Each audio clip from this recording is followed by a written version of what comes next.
Hello again. Today's footage, we didn't get very far, and we'll just kind of let this play out for a minute. But this pile over here on the left, that's my growing pile of scrap and offcuts. I'm going to have to build a chop stand soon for that, because it's getting kind of big.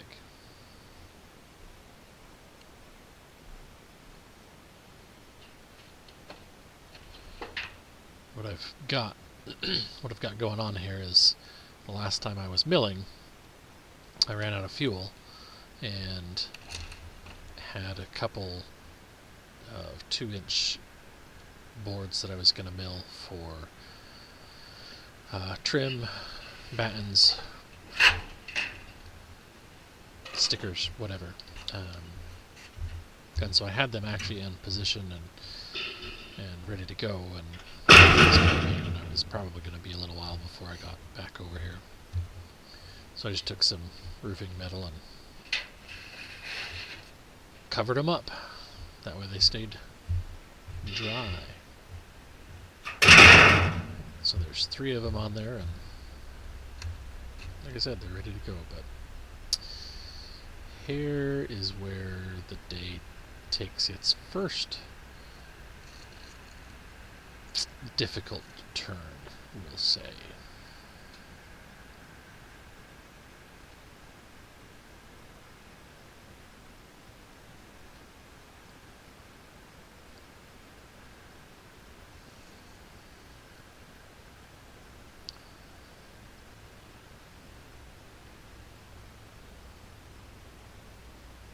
So the first indicator there's a problem is the water.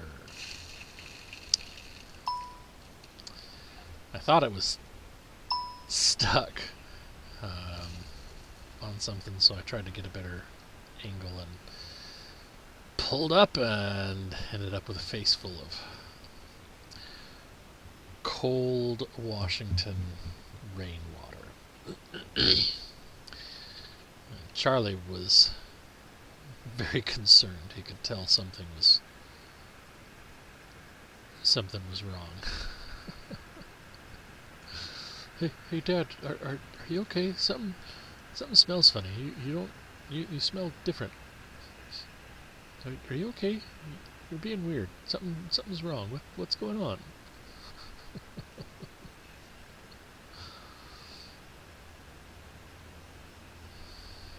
So, a little blown up. Here's a little better view, I guess. Not the clearest, but and there goes the water. Yeah. Other than that, I mean, it's all good. Try and dry off as best I can. Reward Charlie for being concerned.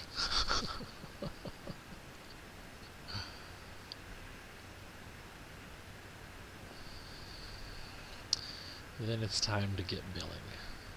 As you can see on the tractor, I've actually got a couple of decent sized logs.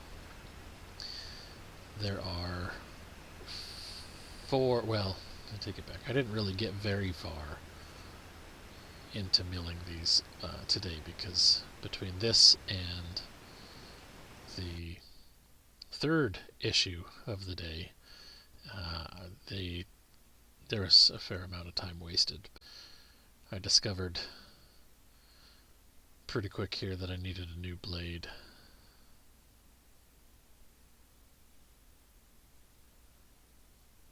That's the second issue for the day, which isn't a terrible issue, except that I was being silly, and I did not have gloves on when I went to put the old blade away and get a fresh blade, and ended up having one of the blades rebound and sliced into my hand pretty decent, 4 or 5 little spots. So that smarted for a while. But yeah, here's where I remembered. Oh, maybe it's not here.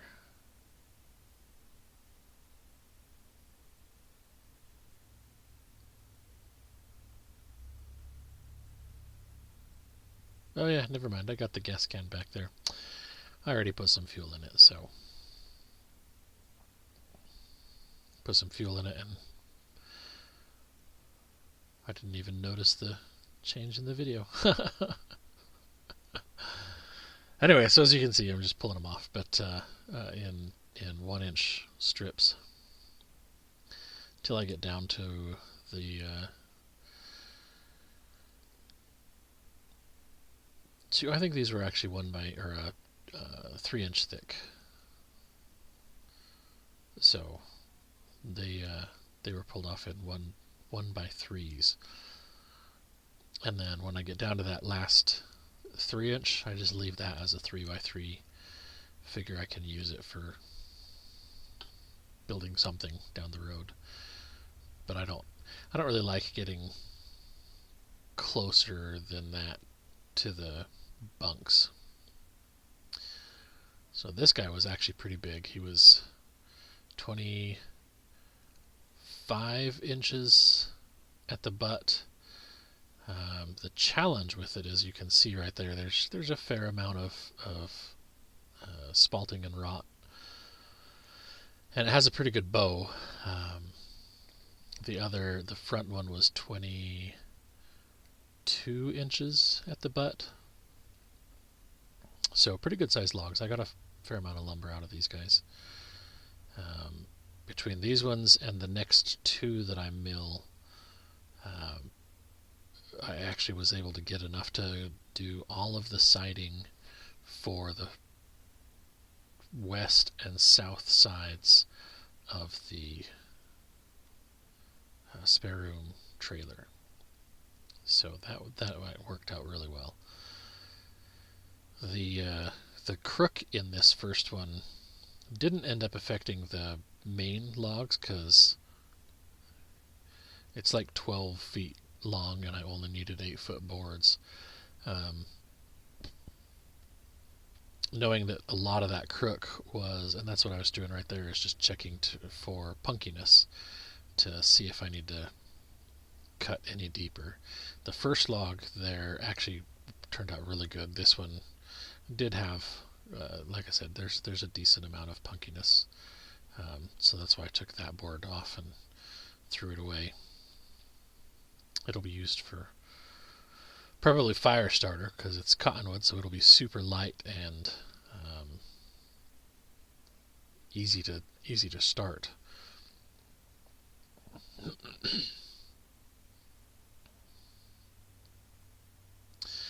But you can tell I'm running out of daylight today.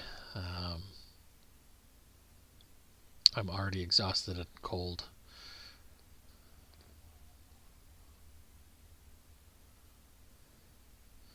So I'm only going to mill for just a little bit further before I call it for the night. I think I get the first log done down into cants. I'm just taking a few 1-inch boards off till I can get to the point where I'm back to being able to mill this one. Then I can take them both off at the same time.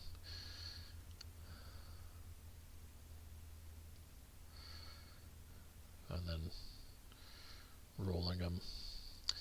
This larger log was kind of a nuisance to roll. It just had more limbs than are ideal, shall we say. And I didn't do anything to prepare it for milling, so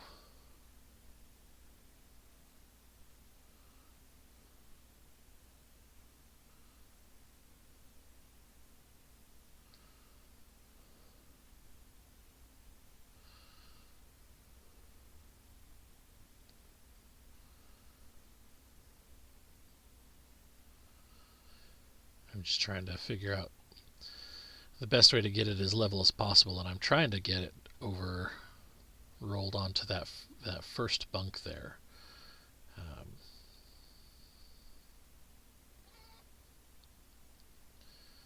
I ended up deciding that I needed to use the tractor so I could just lift it and shift it over instead of trying to fight with it. Because that's the downside to cottonwood, is that when it is fresh, before it has had time to dry out, it weighs so much more than other woods. It is a super wet lumber, log, I guess.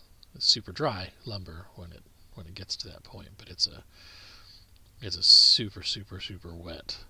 In fact, if you go off of the percentage calculators, which I admittedly don't know how to use myself. I've never looked at the formulas to try, but based off of other, some of the websites that delve into that, cottonwood supposedly has 150% of its finished weight in water.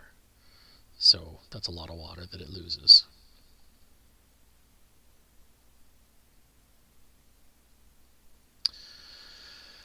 And that's where I end up calling it for the day. So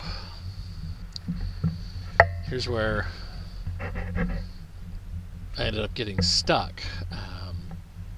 I was backing the truck up so I could hook it up to the dump trailer, which is behind me from this point of view. And it started to slip, and it was already in four-wheel drive. And I tried to recover, and it just slipped further, and then everything I did from that point to try and get it out ended up just making it slip, continually slipping further, because there's not a big slope here, but there's just enough of a slope that it was a nuisance. And I made it pretty far back there, but the problem is that this clay, the high clay content that we have in this soil, it just fills the tread of the truck horribly fast. It driving the 300 feet from the road to back there was enough that it was like I had racing slicks on the truck. I can't remember. I think. Nope, I don't get far enough to actually show you that. So anyway, someday we'll have this all graveled out. But thank you for watching. Stay safe out there. God bless you and yours.